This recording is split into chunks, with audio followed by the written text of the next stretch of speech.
Էդուարդ Շարմազանովը Վարշավայում ՆԱՏՕ-ի գագաթնաժողովի նախագահ Սարգսյանի գլխավոր մեսիջն է համարում այն, որ Հայաստանն ու Լեռնային Ղարաբաղը երկարաժամկետ խաղաղության կողմնակից են։ Մենք խաղաղություն ենք ցանկանում եւ պատրաստ ենք մեր ժողովրդին, մեր հասարակությանը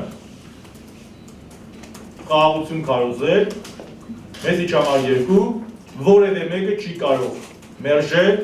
Արցախի ժողովրդի ինքնորոշման իրավունքի իրացումը։ Մյուս կարևոր ուղերձն այն էր, որ ՆԱՏՕ-ն այն հարթակը չէ, որտեղ պետք է քննարկվի Ղարաբաղի հարցը, խնդրի կարգավորումը միայն հնարավոր է խաղաղ բանակցություններով եւ ԵԱՀԿ Մինսկի խմբի ձևաչափով։ Ադրբեջանը պետք է հասկանա, որ միակ տարբերակը, որպեսզի ինքը իր դրոշը ծածամես տեսնի Ստեփանակերտում, դա Արցախի հանրապետության ճանաչումն է, Ստեփանակերտում դեսպանատան բացումն է